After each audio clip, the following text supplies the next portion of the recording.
வணக்கம் நண்பர்களே. இந்தியா மற்றும் அயர்லாந்து அணிகளுக்கு இடையிலான இரண்டாவது T20 போட்டி ரசிகர்களை கடைசி பந்து வரை பரபரப்பில் ஆழ்த்தியது. பெல்பாஸ்டில் நடைபெற்ற இந்த போட்டியில் அயர்லாந்து அணி வெறும் 1 ரன் வித்தியாசத்தில் இந்தியாவை வீழ்த்தி 2 போட்டிகள் கொண்ட தொடரை 2-0 வரை என்ற கணக்கில் கைப்பற்றியது. இது அயர்லாந்து கிரிக்கெட் வரலாற்றில் மிகப்பெரிய வெற்றிகளில் ஒன்றாகும்.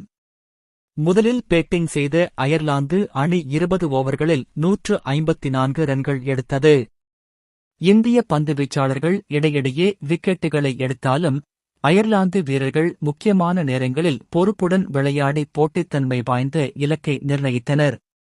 155 ரன்கள் எடுத்தால் வெற்றி என்ற இலக்குடன் களமிறங்கிய இந்திய அணிக்கு தொடக்கமே அதிர்ச்சியாக அமைந்தது. முதல் ஓவரிலேயே சஞ்சு சாம்சன் மற்றும் அபிஷேக் சர்மா அவுட்டாக வெளியேறினர்.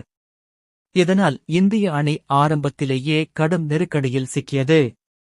அதன் பிறகு நடுவரிசை வீரர்கள் போராடி அணியை மீட்டெடுக்க முயன்றனர். சில முக்கியமான கூட்டணிகள் அமைந்தாலும் அயர்லாந்து பந்துவீச்சாளர்கள் தொடர்ந்து அழுத்தம் கொடுத்தனர். குறிப்பாக ஜெய் மூன்ரா மற்றும் மேட் ஹாலார்ட் சிறப்பாக பந்து வீசி இந்தியாவின் ரன் வேகத்தை கட்டுப்படுத்தினர்.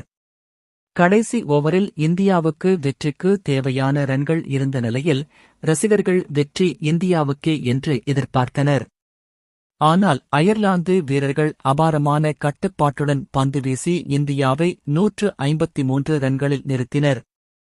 இதனால் அயர்லாந்து வெறும் 1 ரன் வித்தியாசத்தில் வரலாற்று சிறப்புமிக்க வெற்றியை பதிவு செய்தது.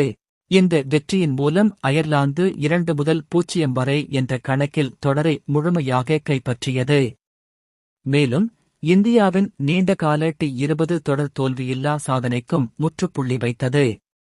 இந்த தோல்விக்குப் பிறகு இந்திய அணி தனது பேட்டிங் அணுகுமுறை, தொடக்க ஜோடி மற்றும் வெளிநாட்டு ஆடுகளங்களுக்கு ஏற்ற தயாரிப்பு குறித்து மறுபரிசீலனை செய்ய வேண்டிய அவசியம் ஏற்பட்டுள்ளது.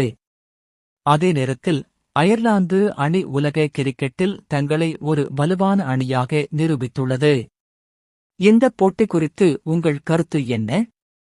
இந்தியாவின் தோல்விக்கான முக்கிய காரணம் என்ன என்று நினைக்கிறீர்கள்?